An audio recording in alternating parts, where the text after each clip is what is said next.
نحمدک یا مجیب کل سائل والصلاة والسلام علی سید الانبیاء والمرسلین وعلى آلہ وأصحابہ وأزواجہ وعلماء اہل السنة اجمعین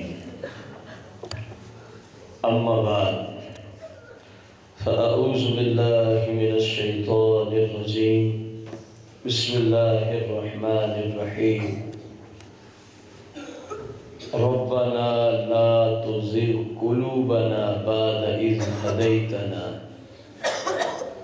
وهب لنا من لدنك رحمة إنك أنت الوهاب ربنا إنك جامع الناس ليوم لا ريب فيه إن الله لا يخلف الميعاد آمنت بالله صدق الله العظيم وصدق رسوله النبي الكريم احباب عزیز وقار آپ کا ہفتہ وار درس قرآن اور یقیناً یہ اللہ جل شانہ کی ان لوگوں پر خاص رحمت ہے جن کو وہ اپنی کتاب سیکھنے کی توفیق عطا فرماتا ہے۔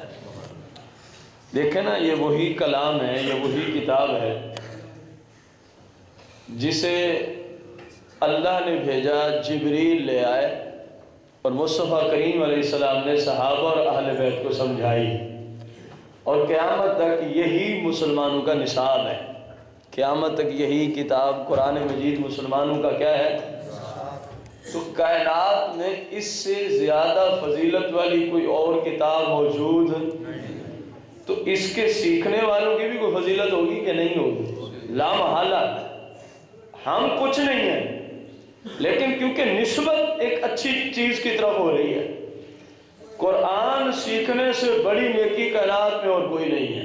یہ یاد رکھیں، مسلمان ہونے کے بعد قرآن سیکھنے سے نماز ہے، حج ہے، روزہ ہے، سب نیکیاں ہیں، لیکن وہ اس وقت تک نیکیاں بنتی نہیں ہیں جب تک ان کو بجا لانے کے طریقے نہ آتے ہوں۔ ایک بندے کو پتہ نہیں ہے نماز کس طرح پڑھنی ہے، نماز کے ارکان کیا ہے، طریقہ کیا ہے، تو اس کو نماز کا ثواب مل جائے گا؟ کسی صورت بھی نہیں۔ ساری رات ایک بندہ نفل کے اندر کھڑا ہو جائے لیکن وضو نہیں کیا ہوا تھا تو کیا خیال ہے؟ رحمت آئی ہوگی اور آپ کی لعنت آئی ہوگی؟ کیا ہے کہ دین سیکھنے کی برکت ہے سب۔ تو شریعت میں سب سے مقدم کتاب قرآن ہے، تو اس کے سیکھنے والوں پہ رب کی خاص رحمت اترتی ہے، اور یہ اسی کو ہی سیکھنا نصیب ہوتا ہے جس پر اللہ کا خاص کرم ہوتا ہے، کیونکہ سرکار علیہ السلام کا اپنا فرمان ہے۔ اب غور تو کریں، میں کہتا ہوں میں اچھا ہوں، آپ کہتے ہیں میں اچھا ہوں، میں کہتا ہوں نہیں فلاں بندہ اچھا ہے، اور فلاں بندہ کہتا ہے نہیں جس کے پاس پیسے ہوں، کوٹیاں ہوں، یہ ہو وہ اچھا ہے۔ میرے اور آپ کے کہنے اور سرکار علیہ السلام کے کہنے میں فرق ہے کہ نہیں ہے؟ ہم کن لوگوں کو اچھا سمجھتے ہیں؟ ہمارا معاشرہ کن لوگوں کو اچھا سمجھتا ہے؟ اور سرکار صلی اللہ علیہ وسلم نے فیصلہ فرما دیا، اور یقیناً یہ بات بھی مسلمہ ہے کہ پوری دنیا ایک چیز کو کہے کہ جو یوں ہو وہ اچھا ہے، اور اکیلے سرکار علیہ السلام فرما دے نہیں یہ اچھا نہیں، جو یہ ہو وہ اچھا ہے، تو پھر اچھا وہی ہوگا جس کو سرکار اچھا فرما رہے ہیں۔ اب غور کریں، سرکار ایسے ہی لوگوں کو اچھا فرما رہے ہیں۔ فرمایا خیرکم من تعلم القرآن وعلمہ، رواہ البخاری کما قال علیہ السلام۔ امام بخاری نے حدیث روایت کی ہے، فرمایا تم میں سب سے بہترین لوگ وہ ہیں جو قرآن سیکھ کے آگے سکھاتے ہیں، جو قرآن سیکھ کے آگے۔ آپ یہ نہ سمجھیں کہ یہ حدیث صرف علماء کے حق میں آئی ہے۔ آپ قرآن سیکھ رہے ہیں کہ نہیں سیکھ رہے؟ عرصے دراز سے جو ہمیں ایک ہی صورت کو چلائے آ رہے تھے، ختم ہوئی، سیکھا تھا تو ختم ہوئی ہے نا۔ تو جو شخص بھی اس قرآن مجید کو سیکھتا ہے، سکھاتا ہے، وہ اس حدیث پاک کا مصداق ہوتا ہے۔ وہ اس حدیث پاک کا کیا ہوتا ہے؟ اس طرح کی سینکڑوں احادیث مبارکہ مسلمان اگر دین کو سیکھیں تو ان کی فضیلت میں اللہ کے محبوب علیہ السلام نے ارشاد فرمائی ہے۔ اب غور کریں، پچھلے اتوار آپ نے سیکھا قرآن مجید فرقان حمید کی روشنی سے متشابہات اور محکم آیات کے بارے میں شریعت کا کیا حکم ہے۔ پھر اس کے ضمن میں آخر میں آیا تھا الراسخون فی العلم، الراسخون فی العلم، کہ وہ حقیقی علماء کون ہوتے ہیں۔ ان کی علماء نے جو علامتیں بیان کی آپ نے وہ بھی دیکھی۔ قرآن ان کے آگے، کیونکہ اس آیت کا اس پچھلی آیت کے ساتھ رابطہ ہے، ربط ہے، تعلق ہے، اس وجہ سے پیچھے آیا کہ جو راسخون فی العلم ہے وہ کہتے ہیں مولا جو بھی تیری طرف سے نازل ہو گیا ہے، خواہ وہ متشابہات کے قبیلے سے ہو یا محکمات کے قبیلے سے ہو، مولا ہم سب پہ ایمان رکھتے ہیں، ہم سب پہ کیا رکھتے ہیں، خواہ وہ ہماری سمجھ میں اس کا معنی آتا ہے تب بھی اس کو مانتے ہیں، اس کا معنی سمجھ نہیں آتا تب بھی اس کو، کلام تیرا ہے، سچا ہے، جس کا آتا ہے بیان کرتے ہیں، جس کا نہیں آتا تیری بارگاہ میں اس کو تفویض کر دیتے ہیں، مولا تو ہی بہتر جانتا ہے، ہم اس پہ ایمان رکھتے ہیں۔ آگے اللہ نے فرمایا یہ لوگ یوں بھی کہتے ہیں، الراسخون فی العلم یوں بھی کہتے ہیں، کیا ربنا، اے ہمارے رب، اے ہمارے پالنے والے، اے ہمارے پالنے والے، لا تزغ قلوبنا بعد اذ ہدیتنا، ہمارے دلوں کو ٹیڑھا نہ کر دینا، بعد اذ ہدیتنا، بعد اس کے کہ تو نے ہمیں ہدایت دے رکھی ہے، تو نے ہمیں ہدایت، گویا وہ عاجزی سے کام لیتے ہیں، متکبرانہ انداز نہیں ہوتا کہ بس میں ہی ہوں، اللہ کا قرآن کہہ رہا وہ یہ نہیں کہتے، وہ کہتے ہم جو کچھ بھی ہیں یہ سب رب کا فضل ہے، یہ سب رب کا کیا ہے، فضل ہے، وہ میری بارگاہ میں التجا کرتے ہیں، مولا تو نے ہدایت دے رکھی ہے، ہدایت کے راستے پہ چلایا ہے، صراط مستقیم پہ چلایا ہے، مہربانی فرما اب ہمیں ایسا نہ بنانا کہ ہم حق سے پھر جائیں، اب ہمیں اس طرف نہ لٹا دینا کہ ہم ان جیسے ہو جائیں، کن جیسے جن کا ذکر پچھلے اتوار آپ کو عرض کیا، جو کبھی الف لام میم کے حروف ابجد نکال کے حضور کو عرض کر رہا تھا، تو کبھی الف لام میم را کے حروف ابجد نکال کے عرض کر رہا تھا کہ آپ کی امت کی تو بس اتنی ہی مدت خلافت ہونی ہے، اس کے بعد امت کیا ہو جائے گی، معاذ اللہ ختم ہو جائے گی۔ اے اللہ ہمیں ان جیسا نہ بنانا، سادہ لفظوں میں بتاؤں، جو بتوں کے متعلق قرآن میں آیات آئیں، جو مشرکین کے متعلق قرآن میں کیا آئیں، آیات بینات آئیں، جن آیات میں اللہ نے بتوں کی مذمت بیان کی ہے، مولا ہمیں ان غنڈوں سے نہ بنانا جو ان آیات کو اٹھا کے اللہ کے نبیوں اور اللہ کے ولیوں پہ ہٹ کرتے ہیں، مولا ہمیں ان بدماشوں میں نہ بنانا جو ان آیات بینات کو پڑھ کے اللہ کے ولیوں کو بتوں کے ساتھ تشبیہات دیتے ہیں، جو ایسی آیات جن کو اللہ نے بتوں کے رد میں نازل کیا ہوتا ہے، جو ان آیات کو سجیدوں میں بیٹھ کے پڑھ کے اللہ کے نبیوں کو ہٹ کرتے ہیں، مولا ہمیں ایسے غنڈوں میں دوبارہ، کیونکہ تو نے ہمیں ہدایت تو دے دی ہے، ہم گمراہ تھے، ہم صراط مستقیم سے آ رہی تھے،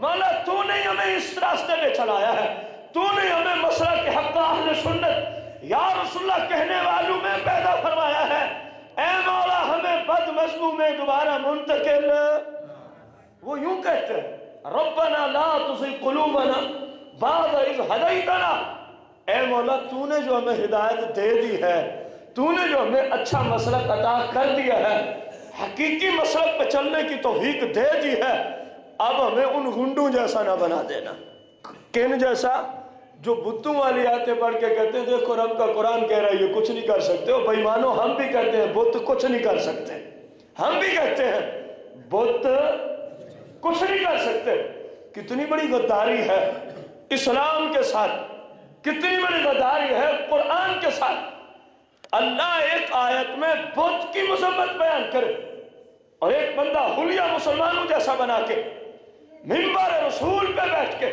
قرآن کو ہاتھ میں لے کے کہے دیکھو اللہ نے نبیوں کے بارے میں فرمایا ہے کہ وہ کچھ نہیں کر سکتے، ان کی قبر پہ مکھی بیٹھ جائے وہ اس کو نہیں اڑا سکتے۔ ارے درندوں، یہ انبیاء کے حق میں نہیں آیا، یہ بتوں کے حق میں آیا ہے، جن بتوں کو مشرکین مکہ پوجتے تھے اللہ نے ان کی مذمت بیان کی ہے۔ یہ تو بیچارے ان کے جسم پر جن معبودوں کو اے مکے والے تم پوچھتے ہو، اگر ان پہ مکھی بیٹھ جائے تو یہ مکھی کو اڑا سکتے؟ ہمارے نبی علیہ السلام کی شان تو یہ ہے، تم کہتے ہو نبی مکھی کو نہیں اڑا سکتا، ہم کہتے ہیں نبی ساری کائنات کو چلا کے بیٹھا ہوا ہے۔ پوچھو فاروق اعظم سے، پوچھو صدیق اکبر سے، پوچھو عثمان غنی ذوالنورین سے، پوچھو حیدر کرار سے، یہ لوگ سرکار کی شان کس طرح بیان کیا کرتے تھے؟ ہمیشہ یہی کہتے تھے یا رسول اللہ ہم گمراہ تھے، ہم جہنمی تھے، ہمیں سیدھے راستے کا پتہ نہیں تھا، ہمیں اپنے برائے کی عزت کا پتہ نہیں تھا، ہمیں اپنے آپ کا پتہ نہیں تھا۔ اے اللہ کے رسول، ہم گمراہ کن لوگ تھے، آپ کا ہم پہ کرم ہوا، آپ نے ہمیں سیدھی راہ دکھائی ہے، آپ نے ہمیں اللہ کے ساتھ تعلق جوڑنے کا راستہ دکھایا ہے۔ اے محبوب، آپ کی وجہ سے فاروق اعظم کئی بار حکمرانی کے دور میں کہا کرتے تھے اپنے آپ کو، ہے عمر اپنے آپ کو سنبھال، تو وہی ہے جو اپنے باپ کے اونٹ چرایا کرتا تھا۔ اے عمر، آج پوری سلطنت تیرے پاؤں کے نیچے ہے۔ کہا کرتے تھے یہ سب کرم سرکار مدینہ کا ہے۔ تم کہتے ہو وہ مکھیاں نہیں اڑا سکتے، صحابہ کہتے ہیں یہ سارا کرم ہی سرکار مدینہ کا ہے۔ ہم پوچھتے ہیں تمہاری یہ غنڈہ گردی کو مانا جائے یا صحابہ کے اچھے نظریات کو مانا جائے؟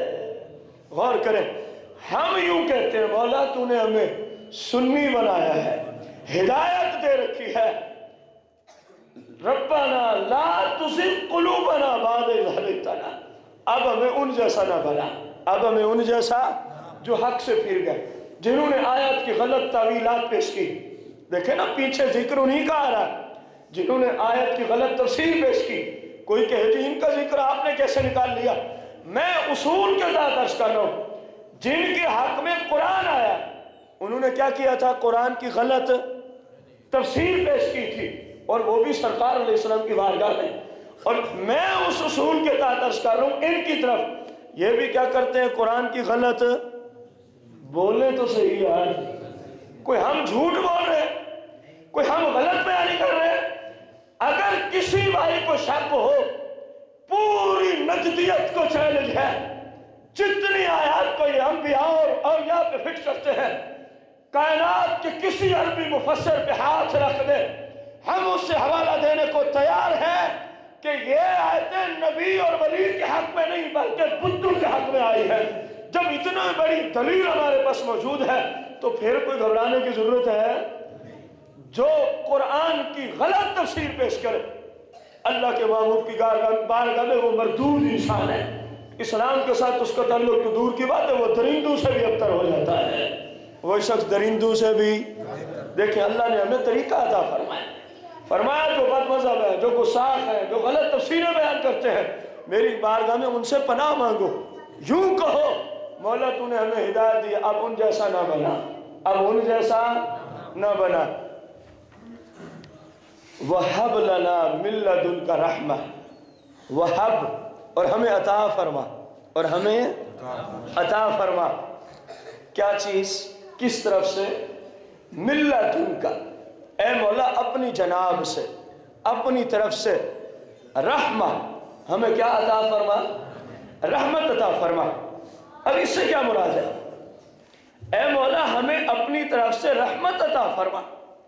علماء نے، علامہ خازن نے اس کی تفسیر میں لکھا، اے اعطانا توفیقا و تثبیتا للذی نحن علیہ من الایمان والہدا، اے اللہ ہم تجھ سے، وَحَبْ لَنَا مِن لَدُنْكَ رحمہ کی تفسیر کیا ہے؟ اے اللہ ہم تجھ سے عرض کرتے ہیں ہمیں توفیق دے، ہمیں ثابت قدم رکھ، ہمیں توفیق دے اور ہمیں ثابت کس جگہ پہ؟ لِلَّذِي نَحْنُ عَلَيْهِ مِنَ الْإِيمَانِ، اے اللہ ہم جن عقائد پہ موجود ہیں ہمیں انہی عقائد پہ ثابت قدمی عطا فرما دے۔ دیکھیں نا بڑے پیارے الفاظ لکھے علامہ نے، کہنے توفیقاً و تثبیتا، ہمیں توفیق بھی دے، ہدایت بھی دے، و تثبیتا، اور ہمیں ہمارے قدموں کو جما دے، للذی نحن علیہ من الایمان، جس طبقے کا عقیدہ ہم رکھتے ہیں، اے مولا ہمیں اسی عقیدے پہ ہمیشہ کے لیے ثابت کرنی عطا فرما دے۔ یہ وہ رب سے مانگتے ہیں، اور ہم بھی وہی کہہ رہے ہیں کہ مولا ہمیں سچے سنیوں کے عقیدے پہ زندہ رکھ، اور اسی عقیدے پہ ہی ہمیں موت عطا فرما۔ یہ قرآن کہہ رہا، میں تو نہیں کہہ رہا، قرآن نے کہا ہے سچے عقیدے پر ثابت قدم رہنے کے لیے اپنے رب کی بارگاہ میں دعائیں کرتے رہو، اپنی رب کی بارگاہ میں کیا کرتے رہو؟ دعائیں کرتے رہو۔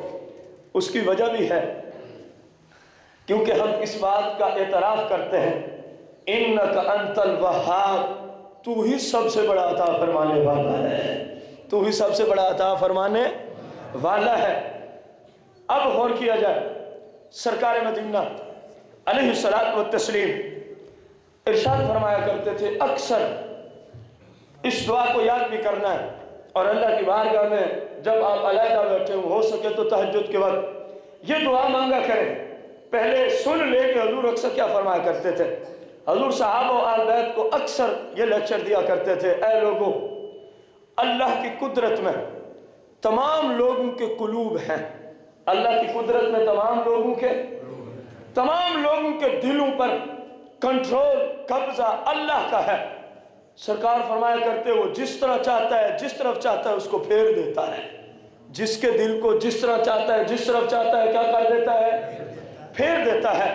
پھر سرکار یوں دعا مانگا کرتے تھے، پھر سرکار یوں دعا مانگا کرتے تھے، ثم قال رسول اللہ صلی اللہ علیہ وسلم اللہم مصرف القلوب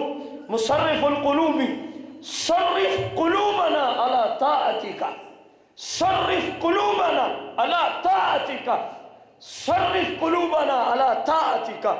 سرکار یوں دعا مانگتے، اے دلوں کے پھیرنے والے، اے دلوں کے پھیرنے والے، صرف پھیر دے قلوبنا، ہم سب کے دلوں کو، ہم سب کے دلوں کو علی طاعتک، اپنی اطاعت و فرما برداری والے راستے کی طرف پھیر دے، ہم ہمیشہ تیری ہی اطاعت کرتے رہیں۔ یہ بڑی جامع دعا ہے، کیونکہ آپ غور کریں ہمارے سر سے لے کر پاؤں تک سینکڑوں اعضاء ہیں جسم کے اندر، لیکن قرآن میں کس بات کا ذکر ہے؟ ربنا لا تزغ قلوبنا، پورے اعضاؤں میں سے کس اعضاء کا ذکر آیا ہے؟ قرآن کا اسلوب ہے، کوئی عام بات نہیں، اس میں کئی حکمتیں ہیں کہ دل کا ہی کیوں اس جگہ، قلب کا ہی ذکر کیوں آیا کہ مولا ہمارے قلب کو ٹیڑھا نہ فرمانا، مولا ہمارے قلب کو۔ اس کی تفسیر میرے آقا کریم نے فرما دی، بڑی مشہور حدیث ہے۔ سرکار فرمایا کرتے تھے اے صحابہ، انسان کے جسم میں ایک چھوٹا سا لوتھڑا ہے، انسان کے جسم میں ایک چھوٹا سا لوتھڑا ہے، فرمایا جب وہ ٹھیک ہو جائے تو پورے اعضاء بندے کے ٹھیک ہو جاتے ہیں۔ اور پھر فرمایا تمہیں پتہ ہے صحابہ وہ کیا ہے؟ فرمایا ہی القلب، وہ بندے کا دل ہے، وہ بندے کا کیا ہے؟ دل۔ سرکار فرماتے ہیں سارے اعضاء اس دل کے تابع ہیں، اگر یہ دل ٹھیک ہو جائے تو سارے اعضاء اللہ کی اطاعت و فرما برداری میں لگ جاتے ہیں، اگر یہ دل ہی بے ایمان ہو جائے تو پھر باقی اعضاء کچھ کر سکتے ہیں۔ اس لیے یہاں عرض کیا گیا، لوگوں نے یوں عرض کیا ربنا لا تزغ قلوبنا، اے مولا ہمارے دل کو ٹیڑھا نہ کرنا، اے مولا ہمارے دل کو، حالانکہ اعضاء تو اور بھی تھے، آنکھ بھی تھی، زبان بھی تھی، ہاتھ بھی تھا، کان بھی تھے، ناک بھی تھی، کتنے سارے اعضاء جسم کے اندر ہے۔ مفسرین کہتے ہیں یہاں قلوبنا کا ذکر کیوں آیا ہے؟ اس کی مین وجہ یہ ہے کہ دل ٹھیک ہو جائے تو سارا جسم ٹھیک ہو جاتا ہے، اس لیے سرکار بھی یہ دعا مانگا کرتے ہیں، اے دلوں کے پھیرنے والے۔ دعا کو یاد کر لیں، اپنی زبان میں مانگ لیا کریں، ضروری نہیں عربی کے اندر مانگنی ہے۔ اے دلوں کے پھیرنے والے، سرکار یوں دعا مانگا کرتے تھے، اے دلوں کے پھیرنے والے، صرف قلوبنا علی طاعتک، ہمارے دلوں کو ہمیشہ اپنی اطاعت و فرما برداری کی طرف پھیر دے، ہمارے دلوں کو ہمیشہ اپنی اطاعت و فرما۔ اس دعا کو آپ مانگیں، کثرت کریں، بالخصوص جب آپ علیحدہ بیٹھے ہوں، پھر اس کے آپ ثمرات دیکھیں، پھر اپنے اندر اپنی تبدیلی کو غور کریں۔ آپ